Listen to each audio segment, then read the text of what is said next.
Nice to see so many familiar faces. And thank you so much for, yeah, for joining this morning, this afternoon, wherever you are. Really appreciate the brain power that's in this room right now.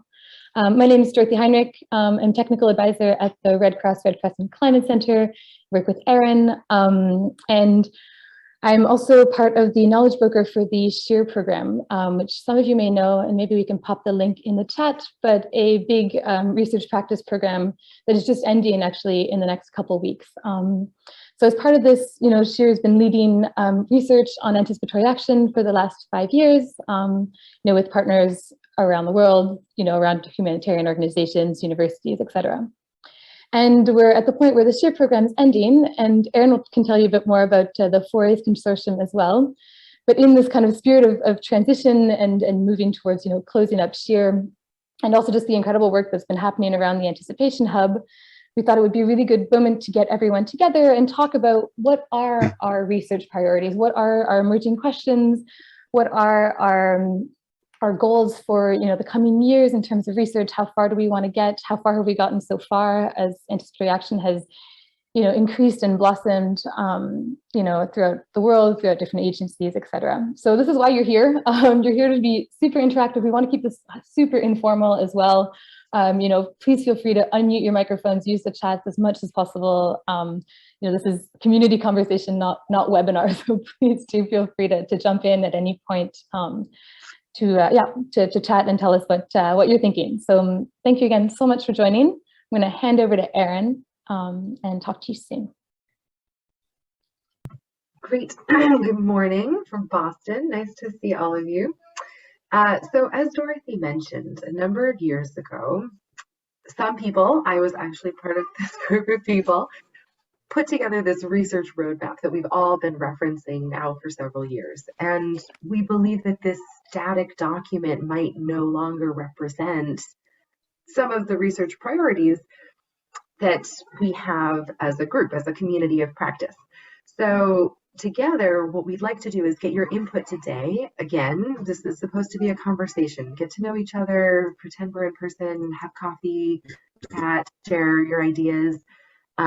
We want to capture this both in an update to the static form, but then really our goal is to have a bit more of a living document that will contain research priorities that are put together by all of us. And we might have more of these community conversations every so often in the future to make sure that this does reflect our priorities. So what I'm going to do now is share my screen and show you the original research roadmap. So this was it. We put it together in a 2-page document, if you can believe it. And for those of you who work on research like me, that seems crazy because there's so much that we want to know. But we tried to consolidate and create this map that was easy to digest in the big picture. So here's the introduction. And here's the research roadmap. Bam, 1 page. So what I'd like to do is go through this historic document as a way of laying the groundwork for what you believe is missing or needs to be prioritized going forward. So what we're going to do now is start with maybe a 5 or 10 minute introduction here to the existing document, and then we'll open it up for everyone to offer your thoughts, comments, challenge each other, question what we're doing, and all these things. So And I would like to acknowledge that a lot of my colleagues here from the 4A's consortium, University of Nubia, the Bangladesh University for Engineering Technology, National University of Lesotho, we have people from universities all around the world who are very interested in supporting our community to answer some of these questions. And so together, I'm hoping that this conversation between some of the more research-focused people and some of the more outcome and practice focused people can really lead to some synergies and push this agenda forward. So how did we organize this thing into 1 page? On the top, we looked at some major goals of, at the time we were calling it forecast-based financing, and this is likely to be updated to say anticipatory action, although objections welcome, happy to discuss anything here. So here are the 5 categories across the top. So 1 was that forecasts, in order for anticipatory action to work, forecasts need to predict some sort of event. Next, someone needs to figure out who is at greatest risk of impact based on this forecast. That's this one. Then resources need to be made available based on the forecast. So if we just get a forecast, but we don't have any resources and we don't have any, any willpower or ability, we're not going to be successful. And our next one was that then the early actions need to actually work. And if you're familiar with our if you're familiar with our What Can Go Wrong series, a lot of them focus on this problem, that we do take early action, but we're not actually successful at reducing the impact of disaster. We have people shelter in places that are unsafe, et cetera, et cetera. So there's a whole research agenda on this one. And then last, there we go, is that anticipatory action is implemented at scale. And the research agenda here really asks this question of, are we really comprehensively using this tool to the extent that we need to be using it? So I'll take you through a little bit of how these were organized. And for each one, we'd love to get your thoughts on how research has progressed. So that's a warning. We're going to ask you, how has research progressed in each of these areas in the last few years? The research questions, so we'll start back here with the forecasts one. The research questions that were identified at the time were grouped into a number of categories to try to push forward some of the things that were very urgent and that were really getting in the way because we didn't know the answer to them. So those were listed under urgent. Then we had some questions that basically we said invest now in these research questions. We said, okay, look, these are important questions, but maybe we could invest later in those. Those are sort of slightly less problematic in terms of moving anticipatory action forward, even though they are important. And then we said, well, here are some back burner questions, research questions that we would like to see answered. And here are some questions about incentives, because incentives underlie each of these categories, right? So that was its own category at the bottom here. So going forward, what did we say, or sorry, looking back, what did we say about forecasts? What was our research agenda about forecasts? Well, we said the urgent questions about forecasts were just simply understanding how well forecasts predict extreme events. If they're not very skillful, if the forecast itself has a lot of false alarms, we're going to have trouble just literally using it right now. And knowing where the false alarms happen, how often, understanding what methods could be used to calculate these things, this was the most urgent priority in terms of moving forward anticipatory action in the forecast category. Then we said, okay, well then other research priorities would be, how can we improve the ability to predict extreme events? And there are all sorts of different ways that that can be done, including, skill improvements, extended lead times, improved skill for new types of forecasting that we didn't have before, data assimilation, etc.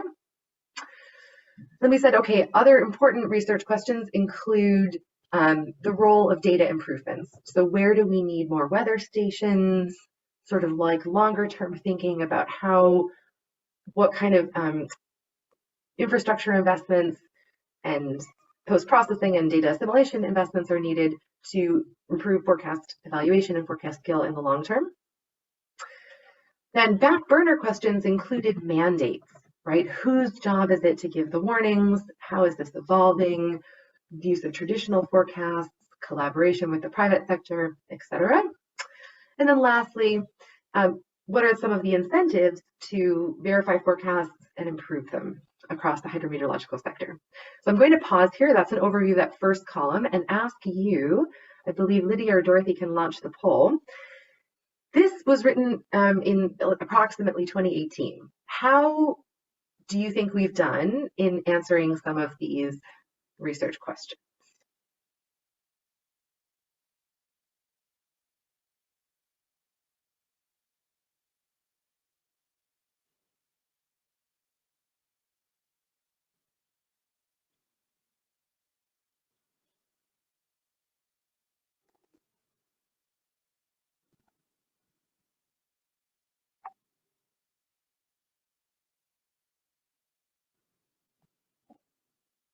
Great to see your answers. We'll hang on to it for just one more second. Those of you who haven't pushed a button, just push your vote.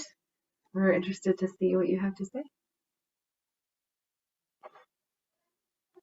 Okay, I think we could probably close the poll at this point and share the results. So good news here is that we see people believing that we've made some progress, and actually a lot of people saying we've made good progress in this research area. So we're going to come back to this in a minute once we go through all 5 research areas, and you'll have a moment to say, well, how might these research questions now need to be updated based on the progress that we've made? And you'll have a chance in a little while to share what is some of that progress and what are some of the frontiers that we need to be looking at in this area. Okay, moving on to the next category. The next one was that we can use the forecast to identify who is at greatest risk of impact, what kind of impact to expect, and therefore, whether or not anticipatory action is needed. So the first set of research priorities under the urgent column was about vulnerability and exposure data, helping to identify people at greatest risk. So interoperability with existing data, and questions about authority for impact-based forecasts and mandates. Our sort of invest now set of questions was, what is the relationship between hazard magnitude and impact in different places? And so, at what wind speeds or at what levels of drought do we see what kind of impacts? Because people weren't very clear on, when should they trigger action. Next question was about targeting. So how to know who to target, who is going to be most impacted by this event? How can we target more effectively? So that was this sort of invest later, but very important set of research questions. And then a back burner question was, how can we ensure that people don't get left behind? If we're using data, we don't want to leave behind places that are essentially have less data, or people who are not listed in specific repositories, for example. And then the last question was about incentives for producing impact-based forecasts. So this is the section on identifying who is of greatest risk of impact, understanding what this impact will look like, et cetera, et cetera. So we can launch the poll. I'd like to know your questions here. How far have we progressed on this since 2018 or before is the question for you. I can see your results coming in, and I'll tell you that it's already quite interesting to see that the results might be somewhat different from what we saw in the previous question. Not to bias your answers, of course.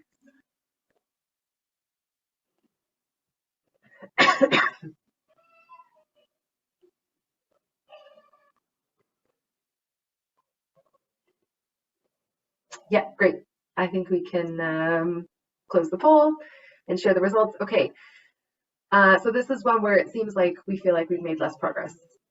So it'll be interesting to see what you suggest in this region, and maybe some coalitions. Our other hope is that you'll be able to go into breakout rooms around some of these questions, and it'd be great to encourage people to have partnerships and ideas about how we can move things forward in some of these less researched areas. So looking forward to that for sure. All right, so the next question is about funding and resources, just in general. So are we, there we go. Are we putting resources on the line when they're needed? So the first most urgent question that people identified at that time is this question of short lead times. So how do we move money very, very quickly? And that was the most urgent research question at the time, which, I mean, maybe wasn't even a research question, an important question. Next was this question of complementing different financing tools. So disaster risk financing instruments, insurance, local funds, Islamic finance instruments, all of these questions, all of these different instruments, how do they stitch together to provide support when people need it? Pre-disaster, based on forecasts, post-disaster, et cetera. How does this financial layering work and work well? Then the next question was, what's the most effective mixture of investments in long-term disaster risk reduction, anticipatory action based on a forecast, disaster risk finance, and then disaster response? So where do we need to be investing in building bridges? Where do we need to be, having anticipatory action evacuation plans? Where do we need just post-disaster response funding, and how do these mix in ways that are appropriate? And if you remember an earlier community conversation, we also talked about adaptation to climate change, which is one of the questions that was listed here. And then the last two categories were simply about resources complementing each other at the local and global level. How does that work? And then what are some of the incentives to invest in anticipatory action? So with that, I'd love to poll you again on this question about financing mechanisms. How did we do?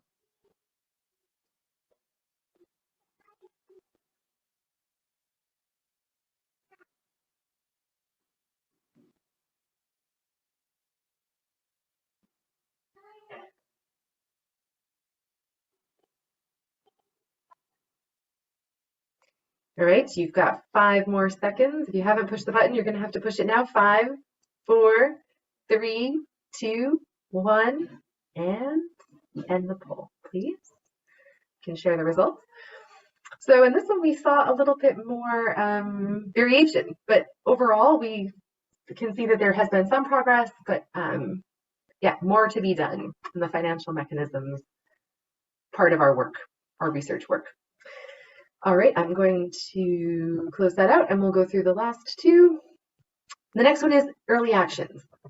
So let's say we have everything set up, we have our protocols, we have our financial mechanisms, the cyclone is coming.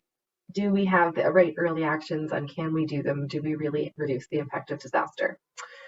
So the first most urgent question that was identified back in 2018 was how to measure success. What are the least resource intensive measures to do this? How can we, methods to measure success? Second would be to literally answer the question of which actions reduce disaster impacts, in which context, right? What works? And the context really matters. So is this about disease? Is this a situation where the infrastructure is at risk, et cetera, et cetera? One question that was here was about nesting and sequencing triggers. I don't know if you think we've done any work on this or not, but readiness investments, trigger 1, trigger 2, stop mechanisms, all of these questions. How does that work? Does it improve outcomes? Does it work? What are the implications of acting in vain? And how does that, change based on who the actor is, who has different tolerances for acting in vain, in which situations? And what are sort of enablers and incentives for actors to work together and coordinate their actions? All right, so that's on the early actions research side. Can we go ahead and launch the poll on this one?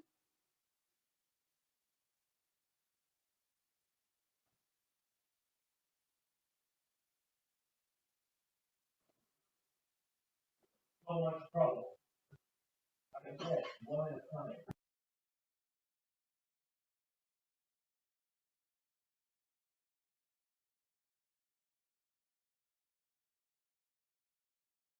All right, so we're going to do a quick countdown. Ready? 5, 4, 3, 2, 1, and stop.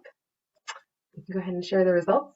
So it looks like we made some progress on this one. I have to say, I think the one that's got the best marks so far was the first one about forecasts. But overall, our marks are not amazing across the board, huh? All right, we're gonna stop sharing this and move on to the last one. So this question is about scale, and this is a pretty easy one. You can imagine what we wrote here. One is about coordination. How can actors coordinate and work together? Ensure the independence of scientific inputs, for example. What strategy decisions enable governments to support anticipatory actions? So how can, social protection systems be adapted to support FBF at scale? What about conflict or IDP contexts? Long-term benefits. How can, again, if FBF is going to be, anticipatory action is going to be happening at scale, how can this relate to long-term disaster risk reduction and resilience building? Are there any perverse incentives? How does scale look different for different actors? So maybe intermediaries or different vulnerable groups. And then what are some of the incentives for working across the humanitarian and development spectrum and collaborating there? So those are our research questions under implementing anticipatory action at scale. So this is the last poll for you, and then we're going to move on to a discussion.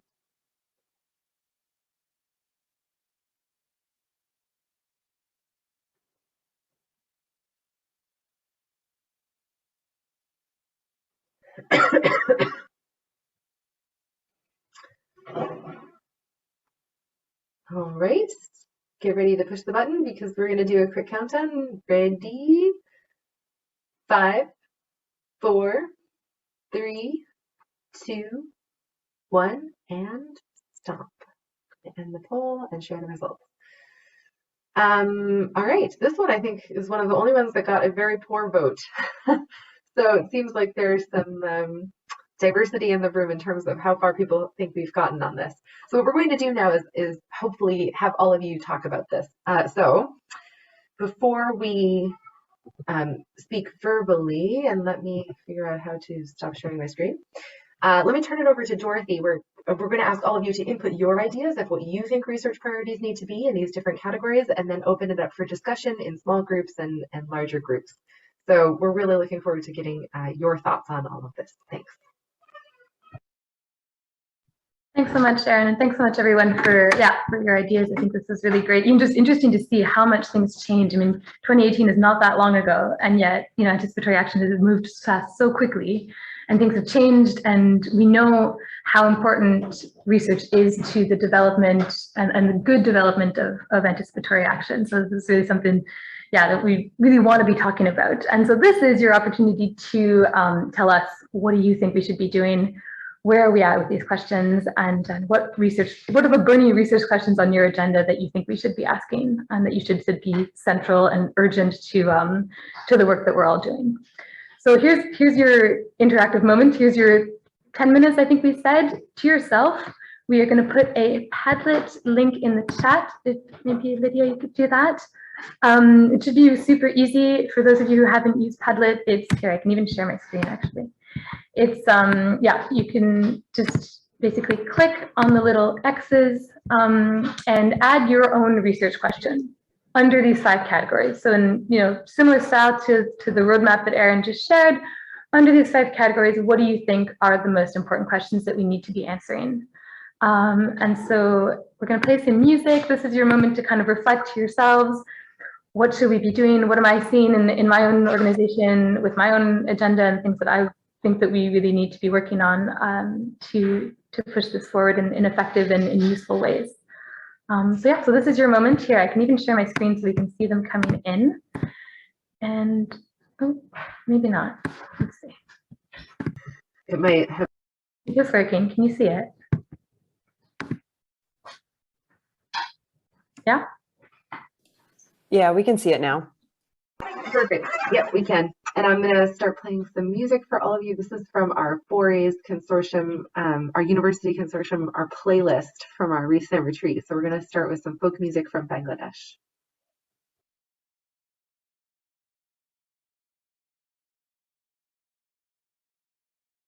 Dorothy, I can't do the music while you share your screen, so maybe if you don't mind taking that off. Yeah, perfect. Thanks. Music's more important.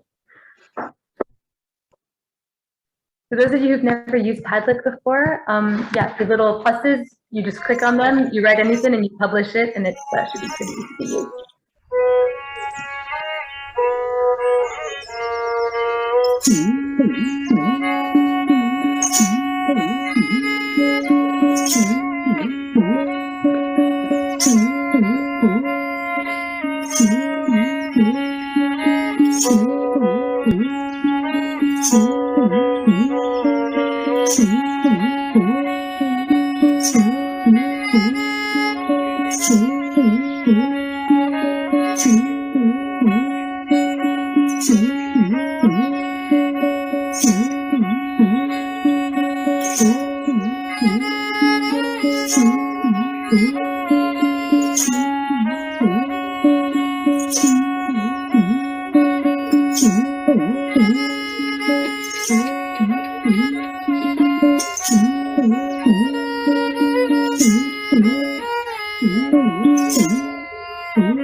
some super important questions coming in on the Padlet, and really want to encourage you to keep adding to this. We're not closing this. This is going to be open.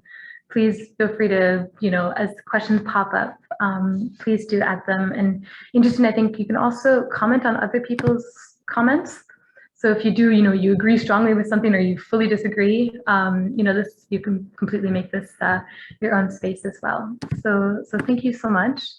And yeah, please do continue to add to this. I think now is probably a good time. We want to offer you all the opportunity to meet each other, to kind of have informal conversations, about these topics. And so we're going to suggest that we send you all to breakout groups. They're going to be 5 breakout groups. Lydia is going to open them in a second, but basically they're going to be thematic. So one on each of these 5 columns. Please go to the one that you are most interested in or you think is most important to discuss. And we're going to send you there for 15 minutes. Yeah, have conversations. What are these massive, big, important questions? And also, this might be a space too to forge some collaborations. There's some big research projects and programs coming up. This is like the right time to start talking and being, seeing if there's ways to work together. This is the whole point as well of these community conversations. So this is your space. Lydia, if you want to open, Erin. We don't have a reporting back mechanism. What we'll ask is that if you have good ideas, just keep typing them in the Padlet under your column. So in your group, if you have a cool idea, just put it in there. And then yes, the whole goal here is to discuss as a community, what do we think should be happening in that topic? And then yes, how we can work together to do it.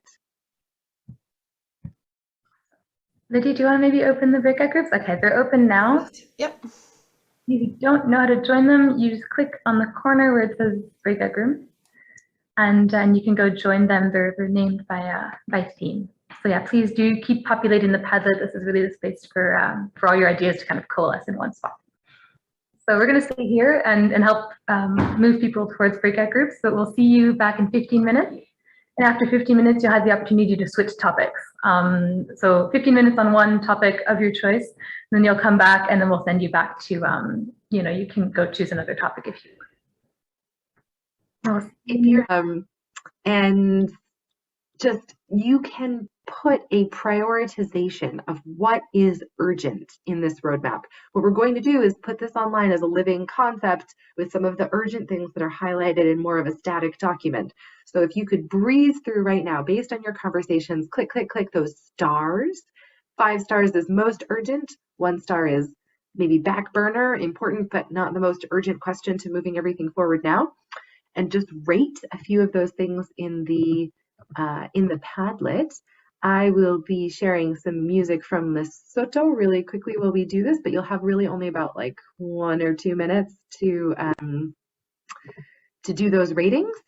And then we'll come back into plenary, and you can now say in plenary any things that you think are missing or you'd like to say to the whole group. And then hopefully, we hope many of you got to meet each other, make some nice collaborations, get a good idea of what's going on out there and how we can collaborate. So please put some stars in the Padlet so that some of the highest urgency ideas will float to the top, and we'll take that to make the new version of the research roadmap.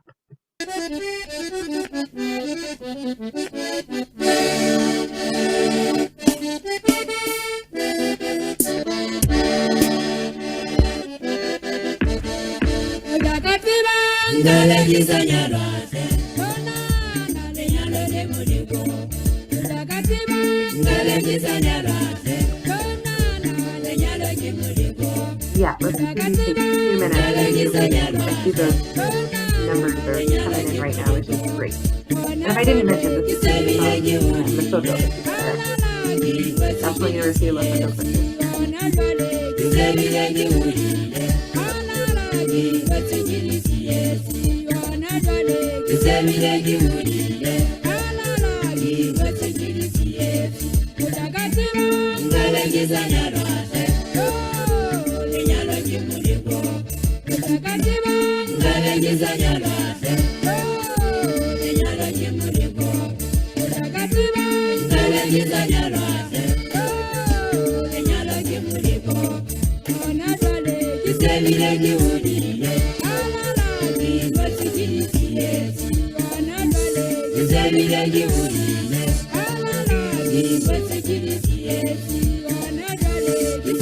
All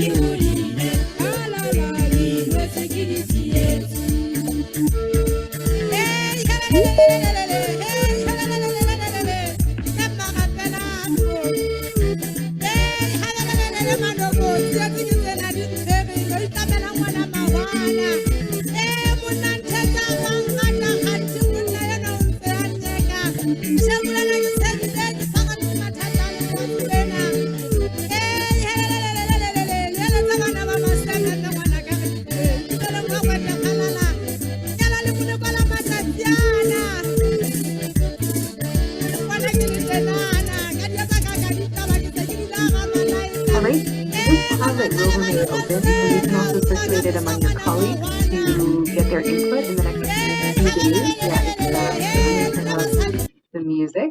So the Padlet will remain open. You can circulate it among your colleagues in the next few days. I'll turn it over to Dorothy now to guide us through anything you'd like to say to the group about what's missing, etc. And we look forward to hearing your thoughts. Go ahead, Dorothy. Thanks, Erin. Love the music. Yeah, this is great, everyone. So the rating actually is going to help us to rank the urgency of these questions. So please do it if you can figure it out. It should be quite simple. I think some people have already started to do it. And basically, what this is going to do is going to help us put the different questions at different on different lines of that table that we were showing you earlier. So yeah, please do, and as well as see some people commenting on other people's comments, which is great. So yeah, please just pop in anything that you can think of in there. We are going to be keeping the Padlet open for the next week or so. So please, yeah, do circulate it, take some time to think about it, go for a long walk, you know, pop some ideas there. I think it would be really great to have. And we're going to be having some sort of similar thing in terms of a living document that's going to live on the hub, and going to have it be a space for you to be able to keep adding your questions. Lydia, yeah, please do screen share if you'd like.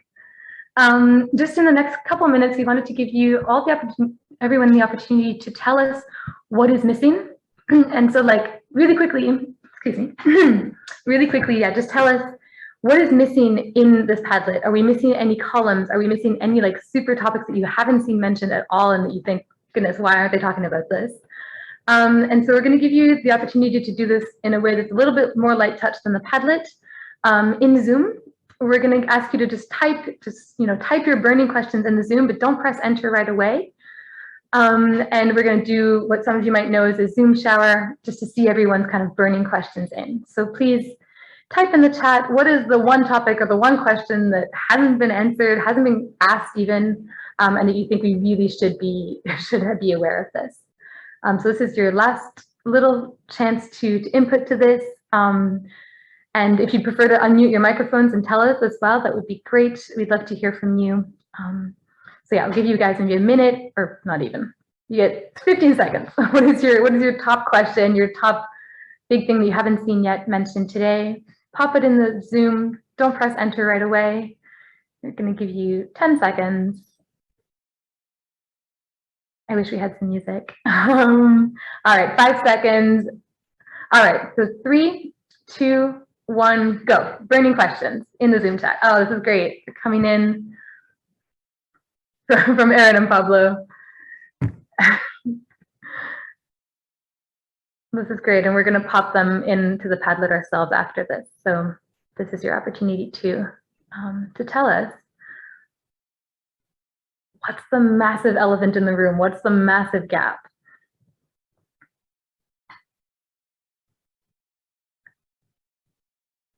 All right, just maybe a couple more minutes. And if you prefer to just unmute your mic and say hi, that would be nice as well.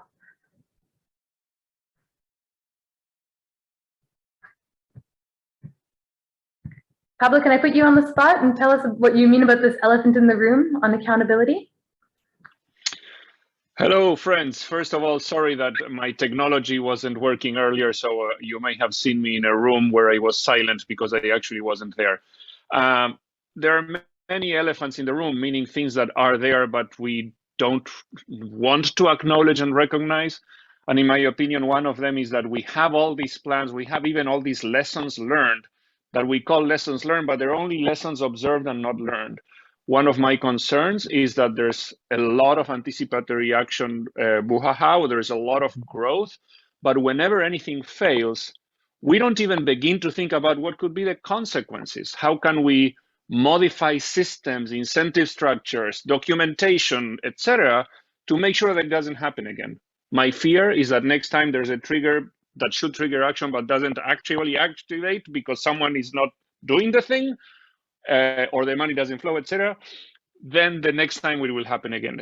No one likes to be held accountable, but the only way for anticipatory action to learn is to infuse learning from our mistakes. And if we don't account for our mistakes, we're not going to learn. It's hard. Learning is hard. Thank goodness we have so many scholars here that are helping us. Thank you, friends from research and university. Over. That was awesome. Thank you, Pablo. A good word at the end, maybe, but people are still putting things in the chat, so please do that as well. And maybe I'll hand over to Lydia or to Erin to kind of close us off. We do have 8 more minutes, but maybe we can give people a couple minutes of their days back as well. Exactly. If you've been in a 1.5 hour meeting, hopefully we can end 5 minutes early so you can take some time before your next engagement. So I'm happy. This is wonderful. Thank you. Thank you. I'll turn it over. Lydia, go ahead. Great, thank you so much, Erin and Dorothy. It's absolutely brilliant to be facilitating more of these community conversations, and just want to invite anybody else who's here today to really take us up on the offer to host your own Anticipation Hub community conversation. If there's something that you'd like to discuss more about, you are very welcome to use this format through the Anticipation Hub. For anybody who's newer to the Anticipation Hub, I'm seeing a lot of familiar faces, so I don't want to give you too much repetitive information that you might know already, but just in case, just to highlight a few things that we have on the Anticipation Hub that can help you to facilitate continued conversations, or maybe identify some additional places where you can exchange with other partners in the Anticipation Hub. So we have our Anticipatory Action Community Directory. You'll find that under the Exchange tab on the Anticipation Hub, and there you can search for different partners and understand what they can offer and what they're looking for from the community. So please do go have a look at that. We have our different working groups, which are also under the Exchange tab. So we have ones around conflict, Earth observation, upcoming one on health, risk financing, meal, and protection, gender and inclusion. So please do get in touch with the contacts there. Our dialogue platforms, it's all happening again. So we're getting geared up for the Africa dialogue platform. So the save the date is out. Please put it in your diaries. The global platform is also save the date is out, and very soon the ones for Asia Pacific and Latin America will be out. So keep that in your diary, and we're looking forward to engaging loads of you in those dialogue platforms. Our newsletter, we just had one that went out last week. So please do make sure you're signed up to our newsletter, and let us know if you have any content or resources or any materials that you want us to be putting onto the Anticipation Hub. It's really your hub. We want you to use it and to be able to engage with it as much as possible. If you have any upcoming events that you want us to promote or different activities, please get in touch. And yeah, that's it. So just to say again that if you're interested in hosting such a community conversation, we'd be very happy to help you do that. And just get in touch on anything related to the Anticipation Hub. So thank you again for taking this time out of your day. We know it's very busy, and really looking forward to continuing to work with you all and engage with you in the coming months. So I hope you have a lovely afternoon.